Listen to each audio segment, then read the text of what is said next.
I'm very excited to talk to you about this because this is at the core of a lot of what Climates does.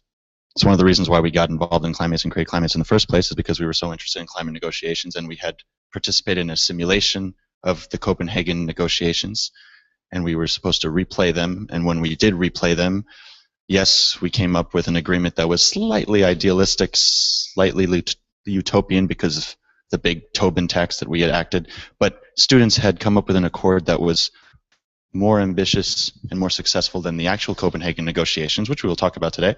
But it was also the moment where we realized, wow, climate change is very difficult to solve. 194 countries recognized by the United Nations Convention on Climate Change.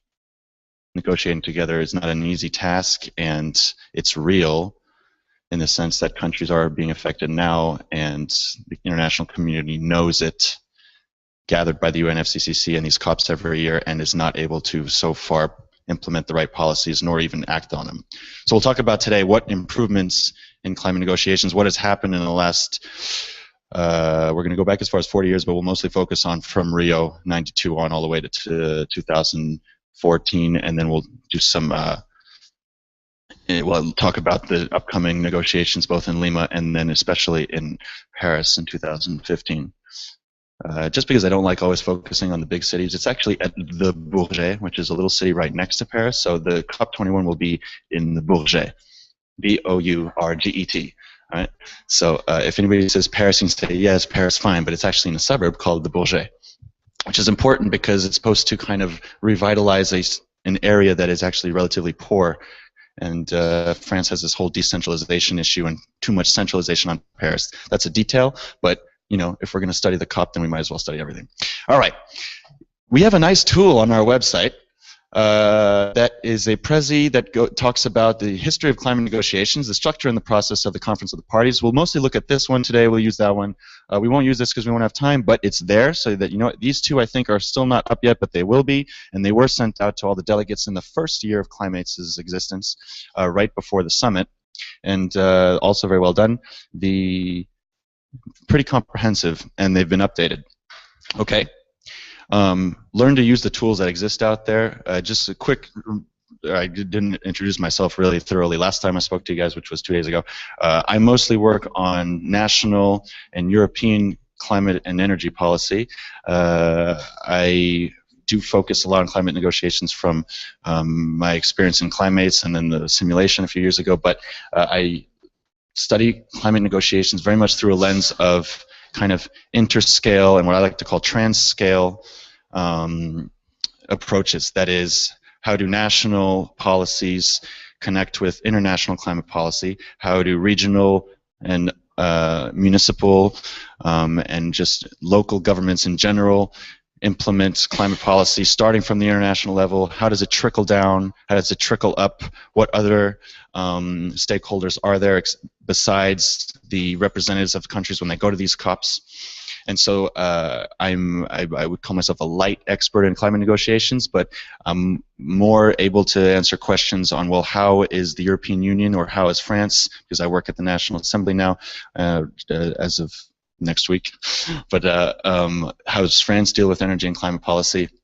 So if you have questions, that's what I'll be able to most answer questions about, but I'm very interested in hearing about your experiences and how you saw your country, where you came from, participate in climate negotiations as well. Before we go into Rio 92, quick reminder, what happened in the 1960s, kind of when environmental degradation awareness started. A date you should all know, and a publication you should all know, is Rachel Carlson's Silent Spring book in 1962. She was an ecologist who focused on a lot of agronomy, on ecology, on the science of ecology, and she was an environmentalist, probably, you know, the most important publication in terms of environmental awareness in the history of environmental awareness. In the 60s, there was also the Population Bomb that was published by, I think, Paul Ehrlich, which was calling into question the extreme population growth. I'm not positing that we are overpopulated and that we can do a better redistribution of resources. I'm just saying that researchers were already starting to think about this in the 1960s and early 1970s. Limits to Growth was another publication, late 1960s, early 70s, and then this led to the 1972 Stockholm Conference on Environment, and that was when what was created? Very important. United Nations Environment Program. And that led to a lot of countries creating national policies and organisms to deal with environmental degradation. And one of the most important ones, if we're going to look at global players in this, and it's going to come back a lot, the United States created the Environmental Protection Agency. They did the Clean Air Act. A lot of these were under actually conservative government, conservative regime, and Nixon did these, President Nixon. So it's actually kind of paradoxical when you see the Republicans in the United States so hesitant about climate change policies. But anyway, that's a little history leading up to 1972. The next 20 years, the United States kind of led innovation on different environmental policies, and I feel that the European Union then somewhat took the lead once climate negotiations became more institutionalized after '92 with the UNFCCC, and we'll go into that today. You can look at a very good, succinct history of sustainable development is done by the Institute of the IISD, which is the International Institute for Sustainable Development. If you Google IISD, History of Sustainable Development, you get a very succinct outline, but not too succinct so that it's forgetting things. It's pretty comprehensive. That means it looks at institutional stakeholders, what they did. It looks at what raised awareness, what NGOs did. It looks at what governments did. It looks at what experts and researchers did. So it's a very good tool and outline for you guys. This is supposed to work, right? Ah, yes, that would be much better. Okay. We can't see anything.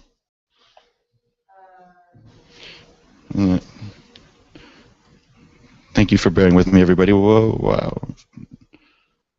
Sure. Any questions so far on early history of not international negotiations, but what led to the kind of this stage setting? No. Okay.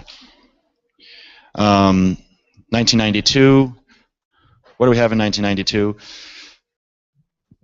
Three main documents, including the Agenda 21, which is a document that local governments and big stakeholders in different countries can use to kind of put forward and write a sustainable development plan. Agenda 21s are numerous in one country, even in one region of a country. Forest principles, they were non-binding. We won't get into too much detail. The Rio Declaration on Environment and Development was also a general declaration, but the Agenda 21, and then for our sake, the three conventions, and this one in particular, the Framework Convention on Climate Change, are the most pertinent for this session.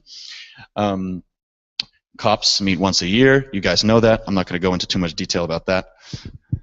And the UNFCCC is a global body that addresses climate change and yada, yada, yada. 194 countries are signatory to the UNFCCC. Annual meeting of the Conference of the Parties. The Framework Convention under which all negotiations take place. And one thing that I would like you guys to think about throughout this whole workshop is how legally binding is the UNFCCC. Is not legally binding. I mean, you don't have words as like shall, it's mostly should, okay? But even the term legally binding when it comes to other instruments that have tried to be implemented in international climate policy, most particularly the Kyoto Protocol, how legally binding are these instruments actually? I'd like you guys to think about that. Severance Suzuki gave a famous speech. We're not going to go into too much detail. If you want to watch it, she said, if you don't know how to fix it, stop breaking it. Very interesting speech that kind of woke up the world. 20 years later, she's much more subdued, and you talk to her, and she talks about intergenerational love as the main thing that we should be focusing on today. Yeah, but I thought she was right. But I mean, because basically it comes down to, is the world, revolving around love, or is it revolving around something else? That's what I think. Anyway, that's a little cheesy, but okay. We're not going to go into too many details as to each COP, okay? But you'll see that there were many of them. 19. Berlin, Geneva, and here's an important one right here. The Kyoto Protocol. Okay. Kyoto Protocol, how many of you know a lot about the Kyoto Protocol? Who knows nothing? Why would people admit to knowing nothing, right? Yeah. No what, sorry?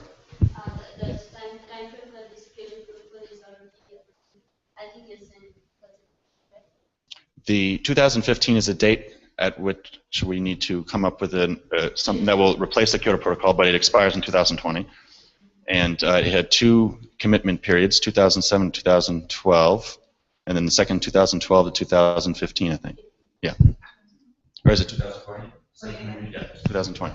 Even though we were trying to keep revving up ambition for mitigation. So yes, is a mitigation tool, mitigation as not opposed but in complementary to adaptation, mitigation reducing greenhouse gas emissions as the main track, and then adaptation countries and anybody adapting to the impacts of climate change that are already taking place. You can see here the percentage of greenhouse gas emissions reduction that was set as a target. The second period of the Kyoto Protocol was launched in Doha. That was at COP18. A little anecdote, when I was in the plenary room when they acted the second period, or they acted the Doha Gateway, I think it was called. Each COP has a different cool name that they like to give to it. It's the Doha Gateway. In the last few minutes, Russia was trying to perturb the negotiations, and Russia has ratified the Kyoto Protocol and was very hesitant about a second period, and was also trying to disrupt the unity within the European Union, and they had gotten Ukraine to kind of block, and so all of a sudden you had a very panicky discussion between between ministers, and on the phones with their heads of state, including Angela Merkel, and they were trying to do all of this convincing of the Doha, of the COP president, who's the former OPEC president, just of the representative of Ukraine and the representative of Russia, and then they were all in this little area on stage, and everybody else was kind of just drifting around the room, not knowing what was going to happen for several hours. And when the COP president took the stand again after Cristina Figueres, the executive secretary, was also in this discussion. NGOs in the back. There's a physical separation in the room with NGOs in the back, and then the member of the parties. You can tell by the badge differences, literally. There's a physical separation between the two in the room. They didn't know what was going on, but the COP president finally came to the podium and in about 5 seconds said, "Okay, we have maybe come to an agreement. The paper that you have the text. Is anybody opposed? Is anybody opposed to the text? Seeing no opposition, I hereby declare the Doha Gateway approved." And he just knocks on the with his hammer, I guess. I forget what it's called in French. Gavel, thank you. That's what working in France does too.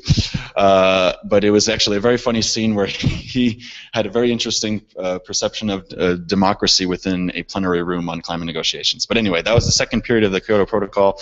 What do you guys think of the Kyoto Protocol, and what can you tell me about how effective it's been, just out of curiosity?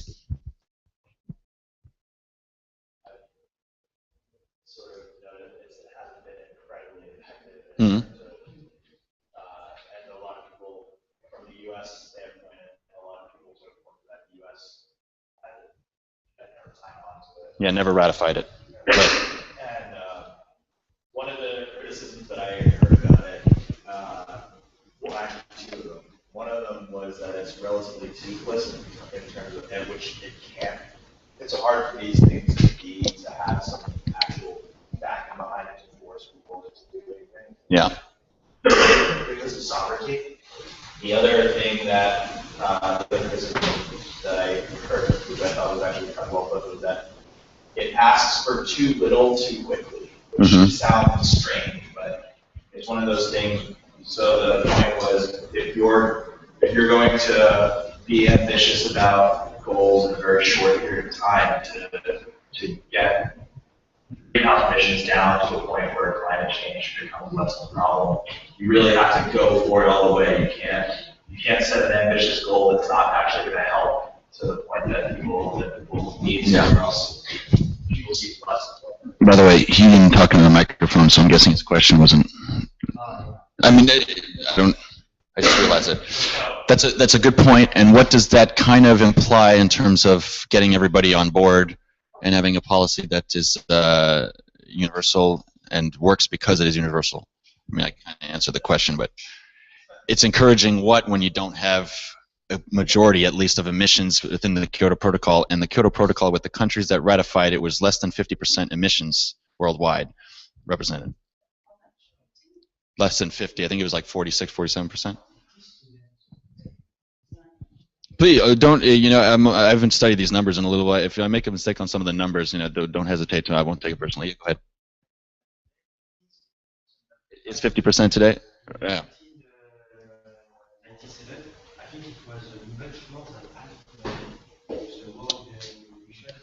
It was much more than half, really?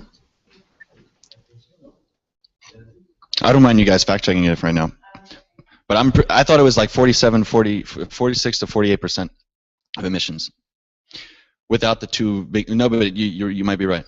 Without the first two biggest emitters being the United States and China ratifying it. Obviously, China not even in the Annex 1 countries under the UNFCCC, and not in the group of countries that would be legally binded by the Kyoto Protocol to reduce its emissions.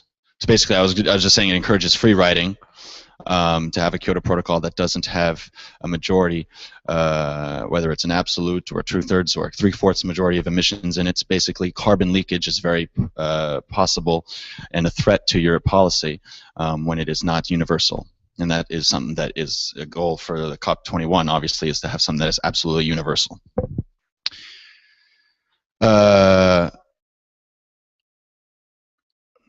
Here's why the illegal commitments only regard 42 industrialized countries called Annex 1 parties. We've gone through that. Sorry, I can't read everything because it's a very bad font, but you guys can. Did you want to say something, Yen? Go ahead. Okay. COP4 in Buenos Aires. Yeah, okay. We don't need to read every single vocab.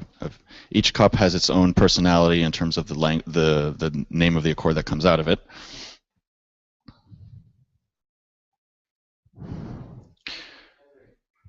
Yeah.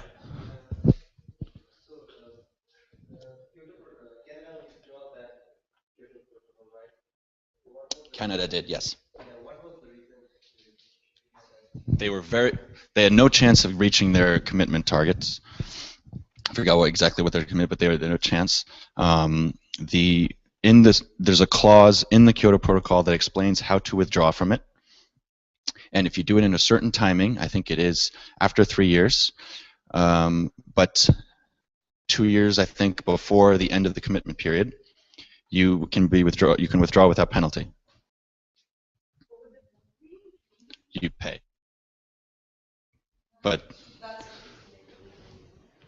well, that's how you enforce most things. But in international law, it's yeah. I mean, there's no armed conflict that comes from something like that. But yes, it would be you buy emissions quotas. There's no precedent for enforcing that, and Canada's withdrawal from the Kyoto Protocol was disastrous for the credibility of it.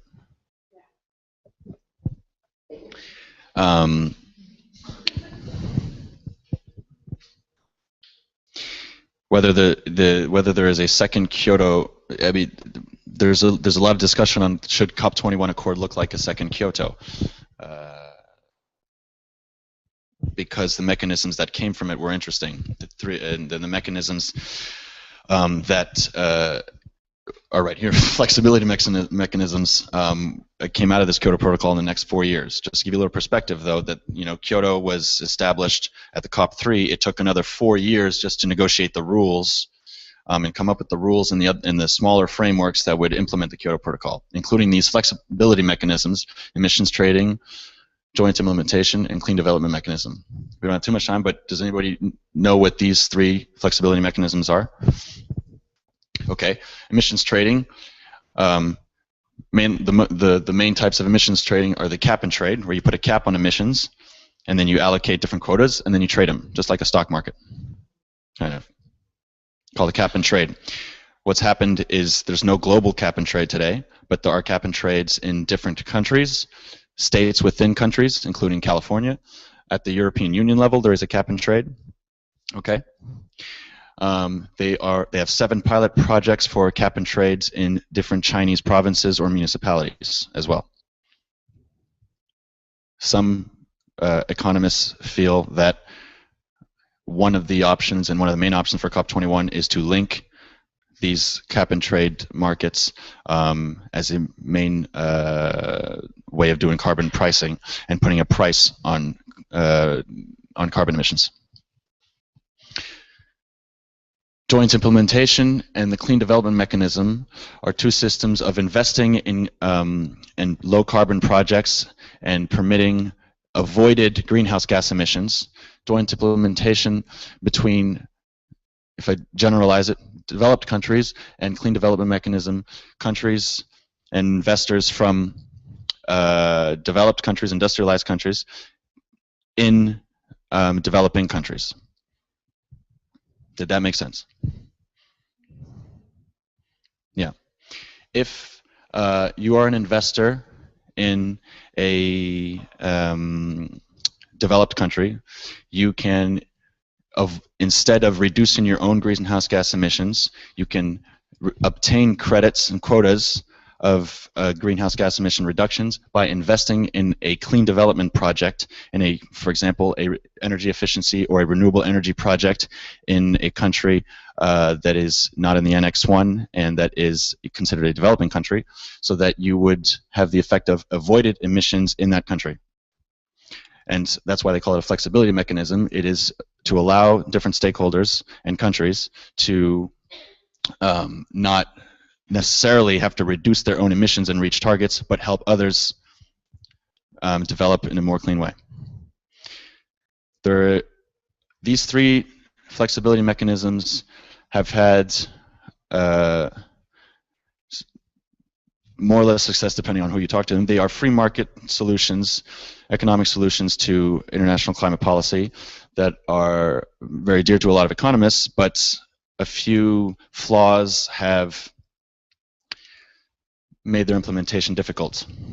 Does anybody know, for example, what is one of the big flaws of the European Union cap and trade system? Yeah, Margot. Yeah, the price. So this is supposed to set a price on carbon emissions with the effect of trading it, and the price is basically plummeted from, I don't know where it started at, but I think it was about 100 euros or dollars? Euros, okay, that make more sense. Euros a ton, and it has plummeted to under 10 euros, if not under 7 euros a ton today. Because of, and this has to do with the number of quotas that they gave out to different stakeholders, a plethora, the exonerations, that is, the stakeholders that they said you don't have to be a part of this and you have more time to continue your activity and not reduce your emissions.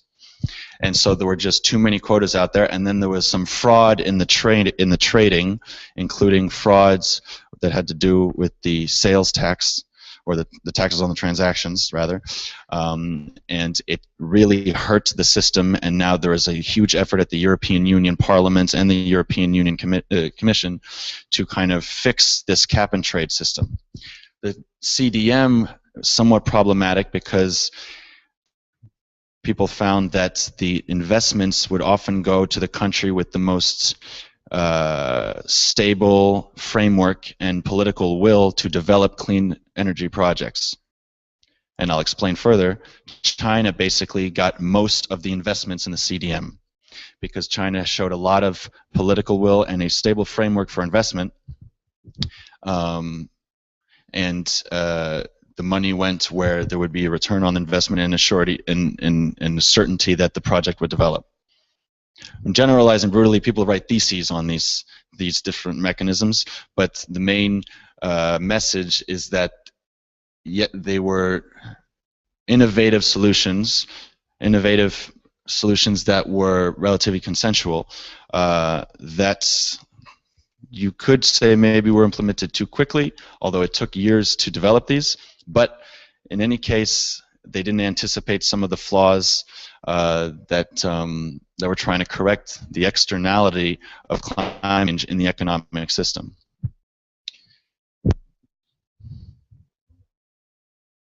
How you guys doing? Okay. Marrakesh Accords. I'm not going to go into too much detail. I want to get to the Bali Action Plan, which should be, if not right yet.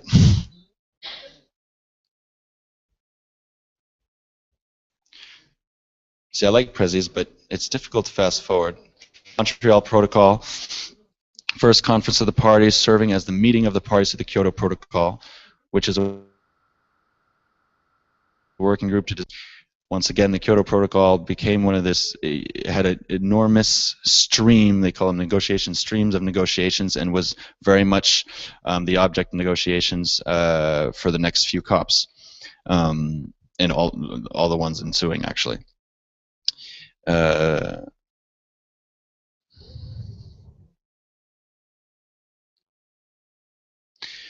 Bali Roadmap was a pivotal COP because of what it said for the Copenhagen Accord. It kind of set the stage for the Copenhagen Agreement, which is one of the reasons why Copenhagen became so mediatized during leading up to it for the year. Set up a 2-year process that should have been finalized by binding agreement in Copenhagen.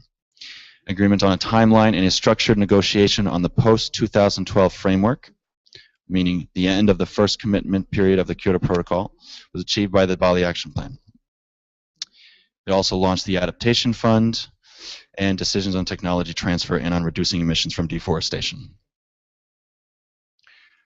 Any questions on the importance of the Bali Roadmap?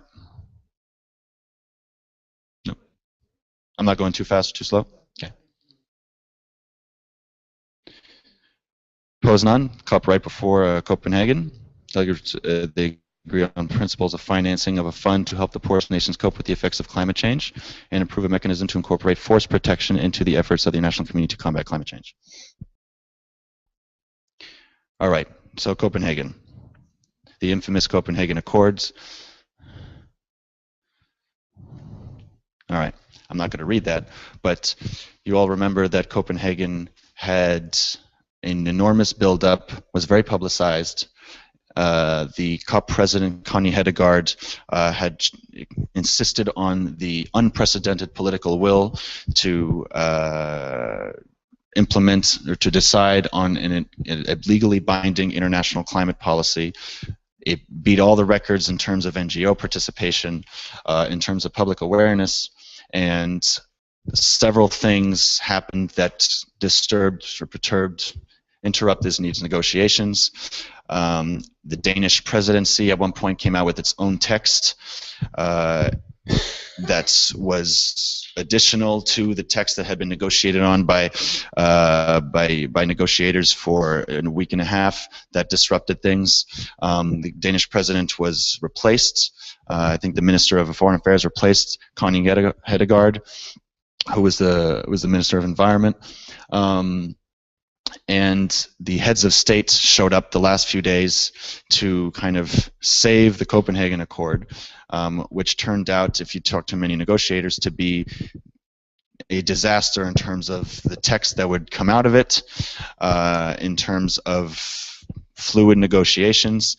And so many thought that the fact that Obama, Lula, and Sarkozy, and several other heads of states had gotten into a small room. I think actually Sarkozy wasn't even in the room at some point, because that's a joke, French joke, that kind of, because that he was somewhat excluded. But the heads of state got in a room and kind of wrote their own little accord that was not very long, as you can see, and most of these texts, most accords are a combination of 4 to 5 texts of about 15 to 20 pages. This was definitely not. I think it was more like 3 to 5. And you can see by approximately 25 parties, including the U.S. and China, but it was only noted by all the other attending countries, not formally adopted, as it is considered to be an external document, not negotiated within the UNFCCC process. So in terms of the result, it was not something that kept negotiations going on a favorable path. It is somewhat debated that the mobilization of political will and of political actors like heads of state was positive to shed light on the unsolvable, or unsolved rather, we're going to say unsolved equation of climate change for now, and to say that it was important that the international community recognize the difficulty and a status quo of international relations that just was not favorable for successful climate policy. Does that make sense? People like Laurence Tubiana firmly believe that Copenhagen was an important step, albeit one that didn't successfully write a negotiation text, but it was an important step in getting different stakeholders there and to recognize the challenge that was climate change and addressing it with enough ambition and legally binding policies. Any other remarks on the Copenhagen or questions on the Copenhagen Accord? It was also a blow to international cooperation in general, and international negotiations became less credible in the public eye for the next few years. It took the COP in Cancun the next year kind of the time for it to get back on track and people start believing in climate negotiations again. Cancun acted the Green Climate Fund, which is an extremely important mechanism for helping developing countries in their fight against climate change, both mitigation and adaptation. You should know that the Green Climate Fund as of now is still, while being acted, is still empty, and the goal is to reach $100 billion per year by 2020. Ramp up public and private money and put it into the Green Climate Fund by 2020 to have $100 billion in it. Very far away from that today, as I'm not sure there's any money in it. There might be some pledges, but as of now, there is just no money in the Green Climate Fund.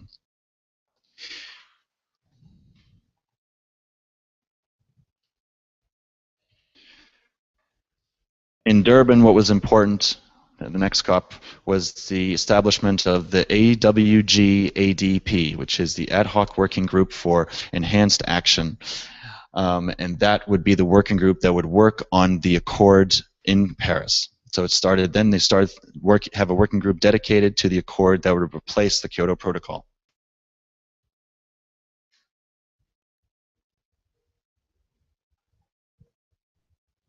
There it is again. Kyoto 2, like we discussed earlier, was launched in Doha. Second commitment period. Canada left the protocol in 2011, like we talked about. Russia, Japan, and New Zealand do not have targets anymore, contrary to the first period. So Kyoto Protocol definitely suffering from support even amongst countries that were historically involved in it. The loss and damage term was officially implemented into the text. That is a recognition of climate change impacts already on different countries, and attracting attention to a dire need for financial and technical support for those countries.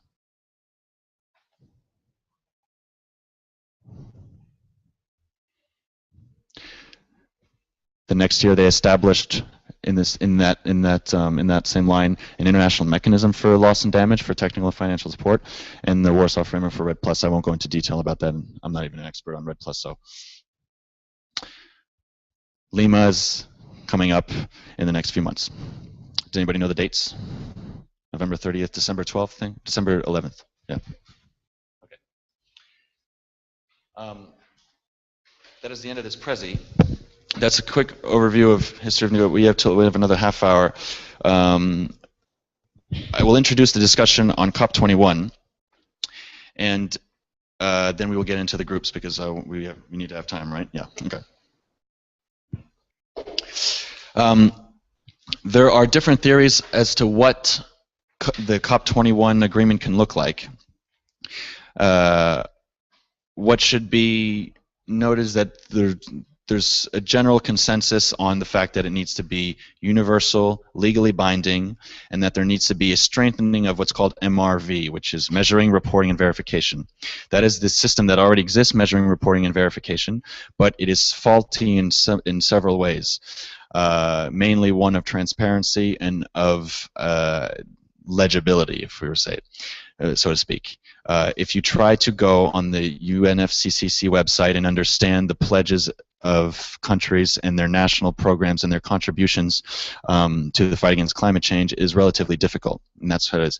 A lot of people also point to the fact that in China, the details of greenhouse gas emissions by sector, for example, are not necessarily open. In fact, they're not, and a lot of researchers even have trouble getting information on the breakdown of greenhouse gas emissions by China. What is that all saying? That one thing that people are insisting on in that COP21 must mark a point where there was transparency and there was an agreement to share the information on greenhouse gas emissions worldwide in order to set a signal that at this point, as consumers, citizens, but also as investors, we know what path we could take, how we could consume, what choices to make. I see COP21 as an opportunity to mark a change in history, not by the result, not by the text that would come out, but by the idea of possible scenarios and a recognition of a green light for investment in green growth. Does that make sense? The text of the COP21 is going to just have means for the result. It's not going to have a result in itself. It's going to create the tools. There are different ideas of the tools that should be created. Some posit that there should be a tool that lets civil society recognize and kind of verify and approve everything that is decided at the international level. That's something that doesn't really exist.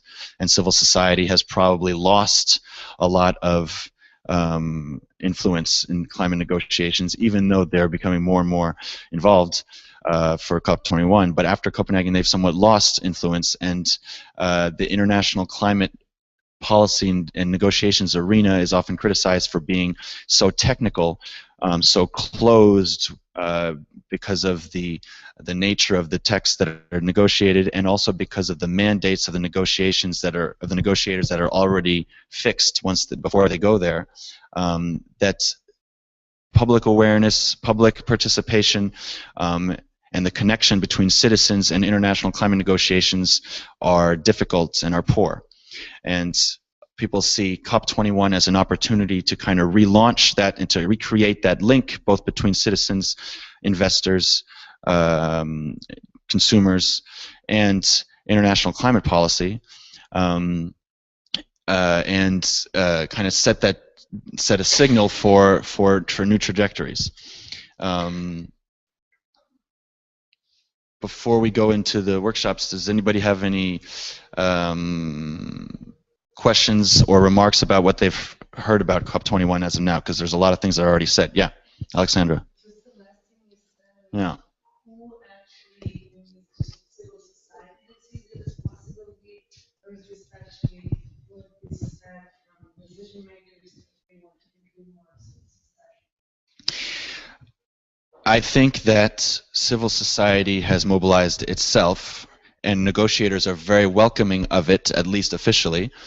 Negotiators are always very eager to receive, not very eager, I would say that they are very willing in the lead up to negotiations to work with NGOs and with think tanks, particularly because they have become so professionalized, and they've worked on their credibility in terms of the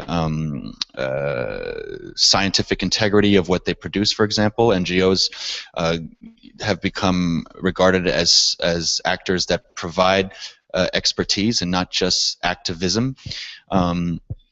And there is a movement leading up to COP21 to not only maintain, increase, and enlarge the civil society participation through NGOs, but there is also a new approach to cities and regions getting involved. And so local decision makers, local elected officials have recognized that the international climate policy, international negotiations be they necessary or not, people have different views on that, but my view is that they're necessary, but we can talk about that afterward.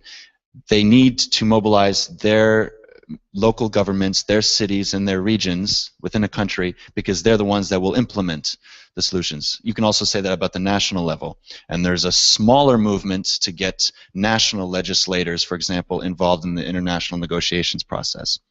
A smaller movement because there's a movement that's more developed for municipalities and regions and local governments that is somewhat headed by a French senator named Renaud Dantec, DANTEC.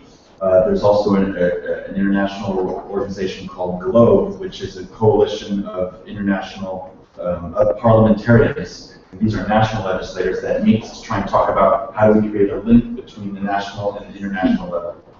So there's more, leading up to COP21, there's more and more movements in civil society and at different scales of government to get involved. And there's more and more movements of companies to show success stories. And that's also one of the goals of the Ban Ki-moon Summit, which is to show success stories in civil society and local governments and success stories in companies. And I think that at the Ban Ki-moon Summit, which will take place in September, I think 13-14 or 14-15, the goal is to show some commitments, I think, by some big companies or a big group of companies to kind of create this what is called positive agenda setting that that climate policymakers at the international level have so much focused on. Does that kind of answer your question? Yeah. Negotiators always come out of negotiations saying we need to create a demand for the solutions. We don't create the solutions without demand first. As one considering in the past negotiations, but mostly like the civil activities are really a part of the actual of this government, be it like locally, that you're like wanting to our that particular time, during the time that's 1 month for the actual thing. So this will only attract people that already are interested. Absolutely. Newspapers, for example, in Peru, they won't care a lot about going to certain decisions that will be there. Yes. So the rest of the newspapers, but all people will see the television will just talk about the Peru is in it, this is really big, this is a chance for Peru to be back, it sounds good. So what are they doing since 2 years? They're making all the houses from the airport to the central. Well, I'm not telling the people why they're doing it. Right. Well, so you raise a good point of one, the information needs to be shared. 2, the mobilization needs to be constant, and 3, you need to enlarge the debate. Not only have the experts and technical connoisseurs in it, but you, and that's not just of international climate negotiations. That's of any instances of environmental decision making. So I think there's a thinking process that should be around how do you maintain a high level of mobilization at the individual level and at every other level. However, climate negotiators do have intersessional negotiations and even negotiations in working groups throughout the year. So COPs meet once a year, but there are intersessions in Bonn and then throughout the year that they meet and they work on this throughout the whole year. It's really a job that it's a full-time job. So I wouldn't want you guys to think that they just meet once a year and then they say hi to each other and then they leave. I mean, it's a constant working process. And the Secretariat, I'm not going to go into that, the Secretariat coordinates this, the UNSCC Secretariat coordinates this. Okay, I'm going to stop, I think, because... But actually, there is only 20 minutes left, so it's up to you, but we can keep on doing question and answer, or if you want, we can split into groups.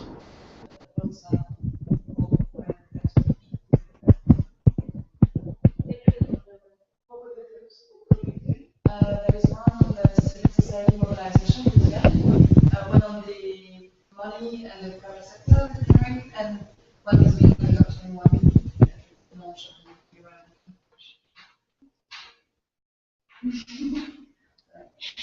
I'll come talk to you afterwards. But it's only 20 minutes left, so it's also great to have questions and everybody can also hear and have this. What do you suggest to We can do a vote really quickly if you want. We can do a Q&A. We can do a Q&A for 20 minutes, like she said, or workshops, more interactive. Workshops more interactive. Raise your hand. That's 3. Q&A. Okay. All right. So Q&A.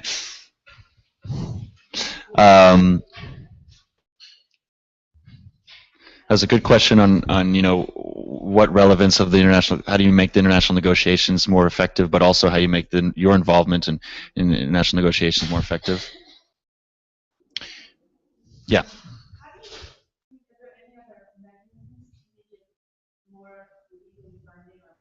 The whole country is accountable. It seems like this is not.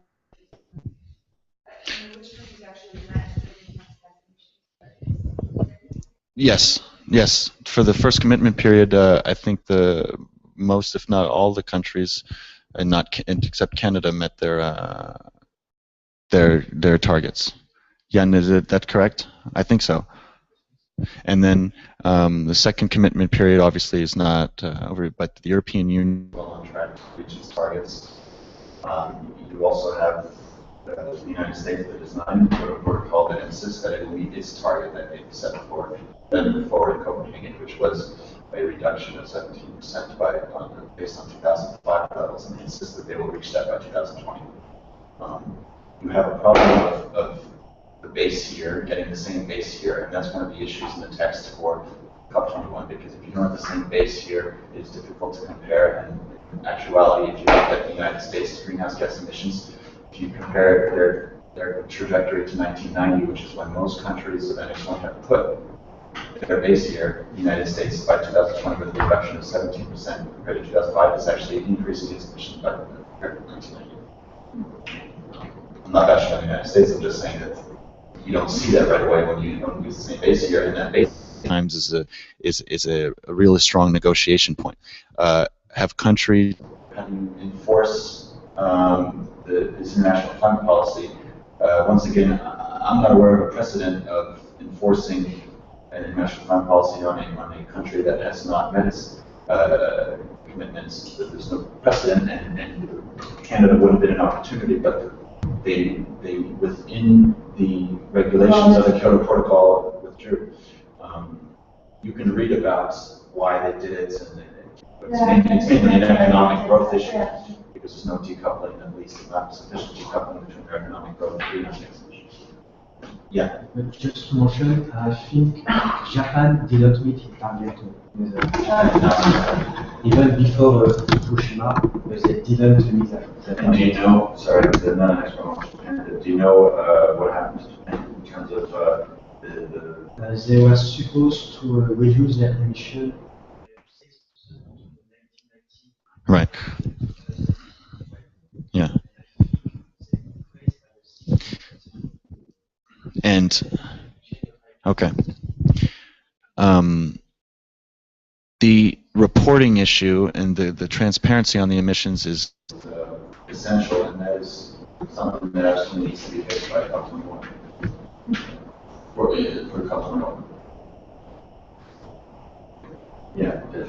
I was wondering for the COP21 and the 2015 agreement, do the country have a global goal? Like, have they agreed to each of them reduce their emissions in order not to get over 2 degree rise in temperature? Or is it totally every country just submits its targets? And if it's really low, whatever, or I don't know, if they have a global agreement that there shouldn't be that much emissions? Yeah. Yeah? I'm saying yeah. I understand the question. I'll answer. No. So good question. As of now, and I encourage you to look at the note written by the co-chairs of the AWG ADP, so that working group that works on that, and that note is 20 pages long, but it is a lot of bullet points, and it has in there, co-chairs AWG ADP, the content so far of the text. What is in the text is they re-insist on the objective of 1.5 to 2 degrees Celsius of global warming or climate change, increase of temperatures in the 21st century. And it does not explicitly talk about a distribution of the emissions reduction effort. It talks about national contributions, nationally determined contributions, NDCs, that must be submitted by countries in the first quarter of 2015. That means that before, I guess it would be by end of March 2015, countries need to submit their contributions for the reduction of greenhouse gas emissions. And the aggregate of that would lead to at least the possibility to calculate whether or not we would be staying on course for 1.5 or 2 degrees of increase of temperatures. The time period is also in negotiation. It says explicitly that an objective must be set for 2025, but there's still a negotiation on how much further does this accord set legally binding elements to it. Would it be 2030, 2040, 2050? Then it also mentions, it reminds that to sustain the 2 degrees target, the international community must have reduced emissions to zero by 2060 and negative emissions by 2080. So that's something to remind yourselves of also. What does it take actually to stay within the 2 degrees target according to the IPCC report, the last one that came out? And this text, obviously, this note that they wrote in the AWG, ADP, and the whole UNFCCC really used the IPCC reports, and that's fundamental.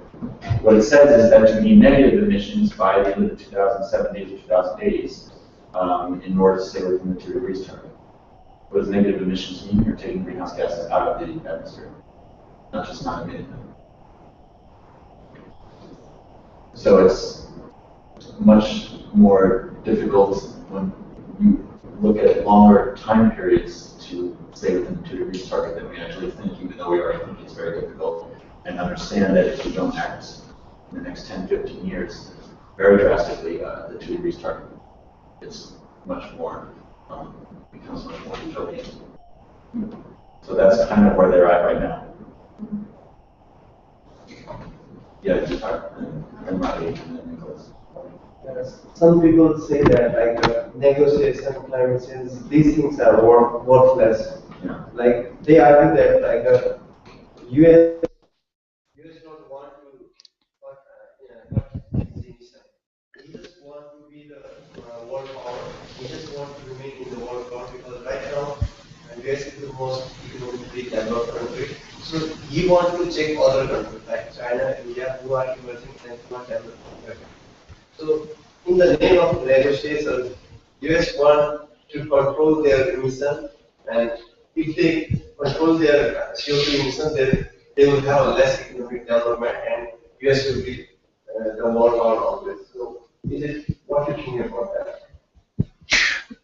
For the United States, and we should look at the New York Times article today about Obama going towards, I think it says Obama pursuing a climate agreement.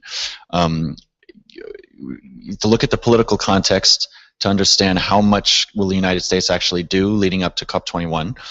They will not, and this was a problem for the calendar, for the whole international community, because once again, you have a free riding and a prisoner's dilemma in climate negotiations that starts from the biggest emitters with the United States and China, and what would they do? Prisoner's dilemma that kind of permeates the whole realm, the paysage. But if the midterm elections in the United States are going to take place in the fall of 2014, before that, the Obama and Senator Kerry, former senator, but Secretary of State Kerry was we're not going to put forward a national contribution that was ambitious, because that would be too politically dangerous. If the United States could lose the Democratic Party could lose the Senate as well. They don't have the House of Representatives, and you need a 2/3 majority of the Senate to ratify any international treaty, including the Kyoto Protocol.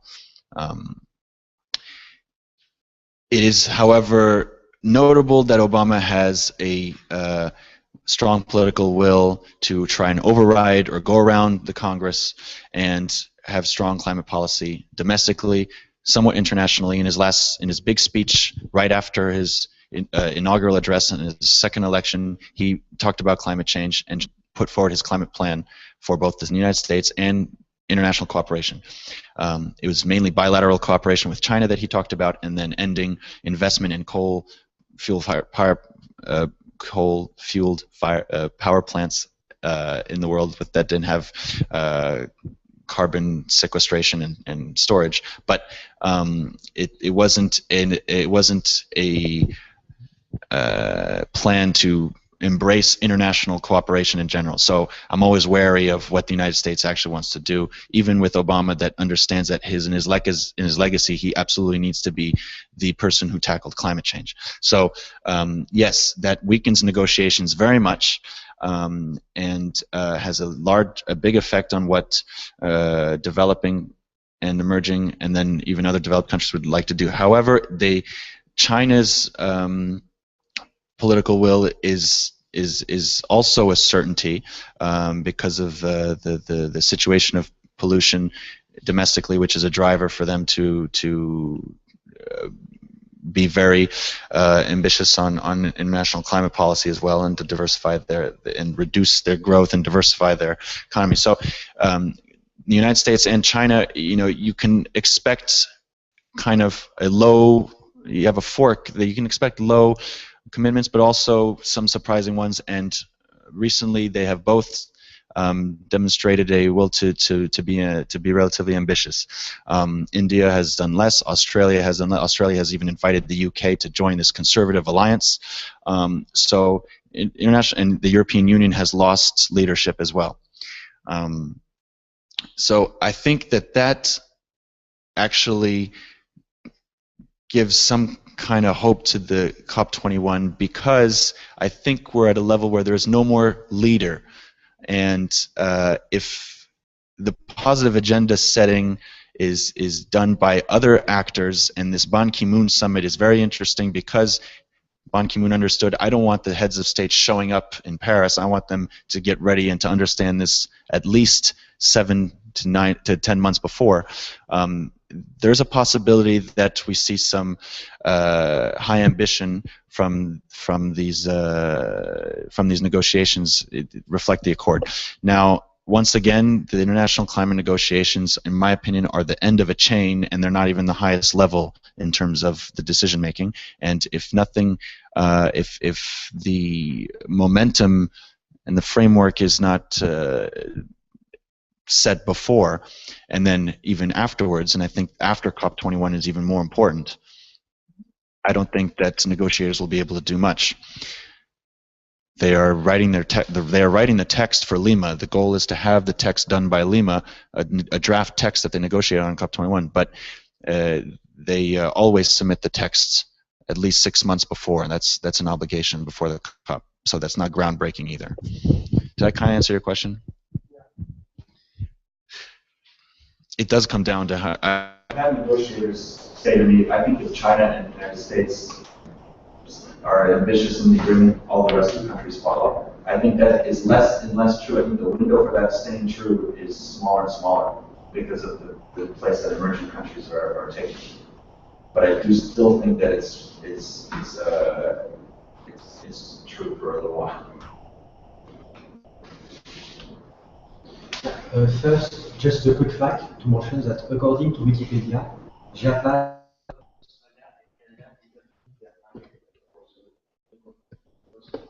That's great enforcement. So the European Union is basically the main player that did. Yeah. Yeah. Okay.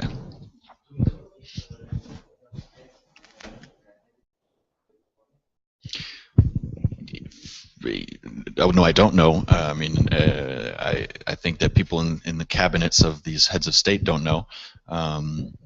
If you look, if historically, they probably won't. If you base it off history, because the one time they did, it was regarded as a disaster by most experts of climate negotiations.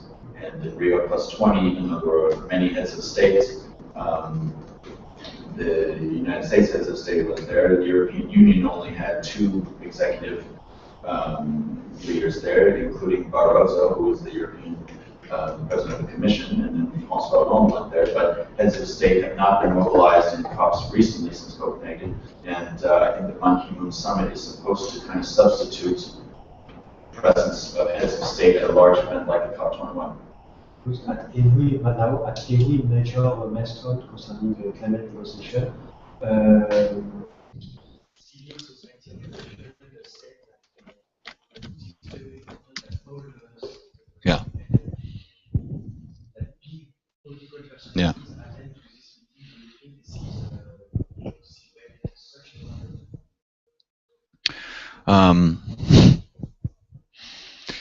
I think if they work on the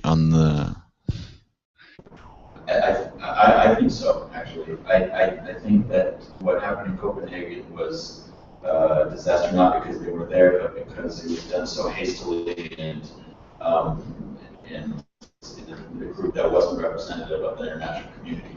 But I feel that if you had all the heads of state there and you had a smooth process of negotiators, ministers working with their heads of state, not only would it demonstrate the recognition of the importance of the event, but it would also permit the most ambitious decisions to be made. Negotiators are there with a mandate, and if they don't stay within their mandate, the red lines that they have on their position papers, if I say it really simply, you're not going to do a good job representing your country, and you could. Your job can be in jeopardy. So if you imagine yourself as a negotiator at the table and you have behind you what's called back table pressure is what it's called, and they try and do simulations of climate negotiations very often. That's one of the things you want participants to learn is this what's called back table pressure. But if your back table pressure is you have your ministers and then even the heads of state, and there's a flow chart that is being the decision flow that makes it possible for the decisions to be more ambitious, I don't see the problem in it. I just see the problem in lack of ambition, and when you get just a few heads of state, the lack of ambition and the lack of universality, or universalness, or a universal aspect of it. So I don't see a problem if the heads of state come. I see a huge risk, but I wouldn't, if I had a choice, I wouldn't say no. Yeah. Yes, Nicholas. Yeah, I have like some questions, but I don't know some of them, but Yeah, of course. the first is, how do you see the panorama for Lima? yeah. What are the next stages to get a good agreement to Paris? What are the alternatives for this one work? The other is, what are the options to incorporate civil society in the agreement of Paris as makers? And the last one is, what do you think that is the difference that's going to make the change between the law in Paris and the Copenhagen? Okay. I'm going to go very fast. I'll ask you to repeat the last question afterwards. Lima, I think, is a delicate cup where just stay within the pathway for a successful COP21. I think you need to try and get some money into the Green Climate Fund. You need to strengthen the Latin American community in their mobilization, and work on the financing and absolutely get the draft negotiation text for COP21 finished. The steps for Paris would be a successful Lima, and kind of making as organized and as coherent all the different energy around COP21, that is, not have just an ebullience of NGOs and civil society participation, but have it somewhat structured, and have success stories and commitments in the private sector by companies and NGOs, notably that is shown at the Ban Ki-moon summit. I think that you need also very important, ambitious commitments in the contributions by countries in the first quarter of 2015, and that they're going, and those are NDCs. Schermerhorn after this. Okay.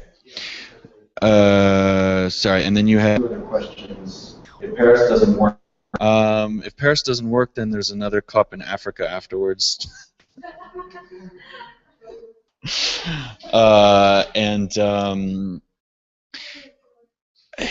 Honestly, I think that there's going to be an agreement in Paris. I think what will be in Paris and the Bourget are the means for success, not there won't be but I think that I'd be stunned if there wasn't at least something to work with in terms of increasing clean energy investment, in terms of consumers having more visibility into what they need to do, or citizens what they need to do. But if Paris fails in terms of the text and in terms of the political will that is shown, I think you'll see mobilization that could lead to some kind of conflict in some areas. Not armed conflict. I just think that the mobilization will be will have a different angle than it's had between Copenhagen and 2015. I think that this is really seen as the last opportunity to start acting sufficiently against climate change. So I would anticipate some pretty radical movements. What was the last question? Yeah, the one last question. Well, this COP has.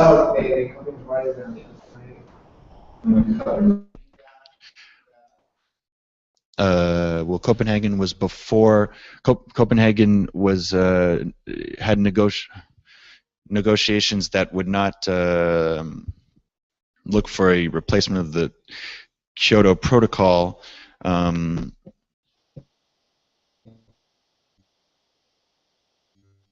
Fundamental to the Kyoto Protocol, and there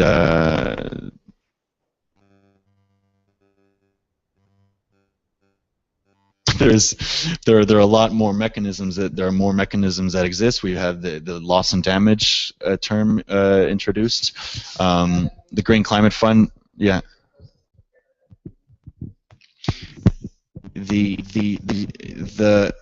There are more local governments and locally elected politicians that are involved. There are more networks of cities and networks of organizations that are involved, and these are institutionalized, like Energy Cities, like the Covenant of Mayors that was signed. And you can look those up and see that there are more networks that are involved in influencing the COP21 negotiations, whereas Copenhagen, I think there was some organization, but it was a lot of NGOs and strong activism. Here, I think there's little more structure and more diversity in the networks and in the organizations that are trying to influence the COP21.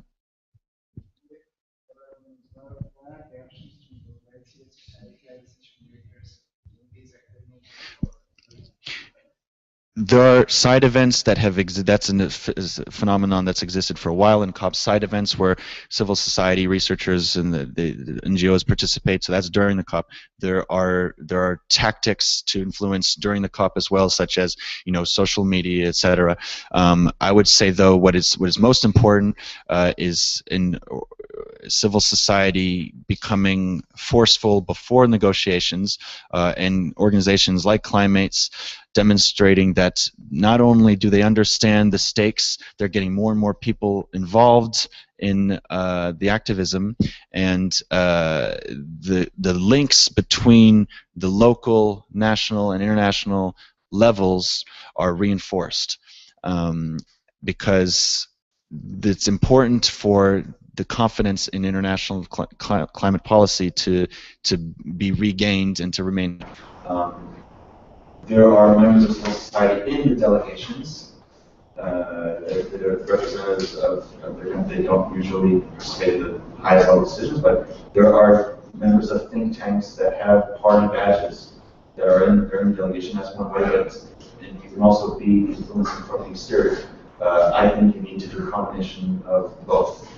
In the delegation, influencing, working with policymakers beforehand, going to them at the local level, at the national level, before the COPs, going, soliciting them, influencing them, going in groups, having proposals, doing demonstrations, doing town hall meetings, working at the education level and trying to influence educational programs.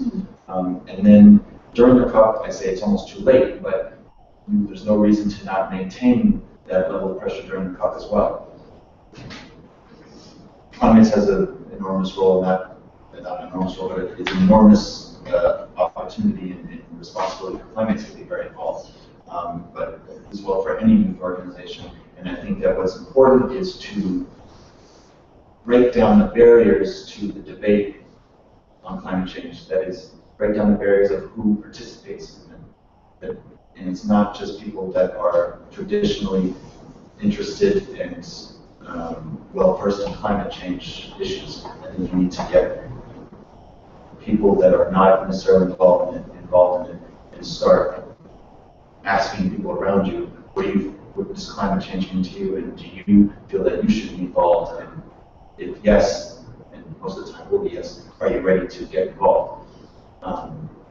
You need to completely, in French we call it décloisonner, and I'm looking for the word in English, but enlarge the debate or just completely, what's that? Break silos.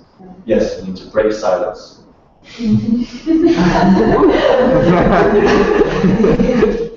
But taking that context, that's bad. If someone just quick tweets that. Absolutely make climate change and environmental degradation something that everyone fights for, because as you see in all the agendas and decisions of big financial institutions and development banks, it's not just, it's a poverty eradication issue and a risk management issue. So there's no harm.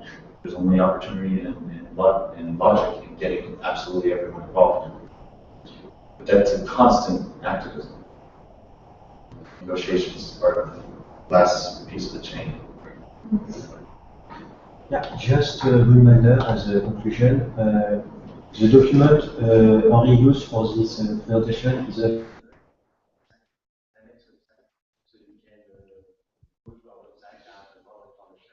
also another idea about the structure of the UNFCCC and other quality around the I'm sorry I was long, and I hope it wasn't too technical and boring. Go ahead. I just want to ask that COP21 will come up with an integrated Kyoto Protocol agreement, or it will be totally new. And since I have been following this COP negotiations, I have always seen that every year there is something on highlight. Like last year it was finance, and this year there is loss and damage. Is there any such topic which is going to be highlighted more in COP21?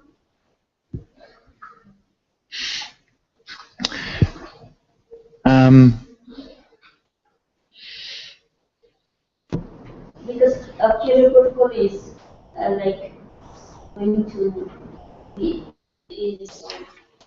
I also heard that something talking like it will be more about integrating the Kyoto Protocol actually. Well, there's a debate on the prolongation of the Kyoto Protocol, and I'm not aware of where they are in that, if they're going to, where that debate is going. I think that it's going to look like more of a new accord. I could imagine some institution that allows for to be more approval and check by civil society of what negotiators and what they decide on the international level. Some people think that the agreement will be more successful if it focuses on linking different carbon pricing tools, instruments in different countries. So could, and then I think that they might come up with a new term for the way they monitor and verify and report on greenhouse gas emissions, and not just call it MRV, but loss and damage will still will also be a term that that stays in there. Other than that, I think it's all for us to think about, because there will probably be some announcement by politicians in the next 6-7 months. It's going to be an opportunity for people to show themselves. That's another problem with these costs. People want to make a name. And I think that coming up with some kind of key term will be objective for somebody, whether that's for good or for worse. And what about the Green Climate Fund? Because that has been more discussed, because there is, you just hear that there is zero balance now. Is it going to continue till 2020, or is there any other discussion going on for Green Climate Fund? Because maybe we can chat when we go, because we already attended the States. Okay. That's quite fast. Yeah, sorry. Okay. That's right. But thanks, Harry, so much. Yeah, no, you're welcome.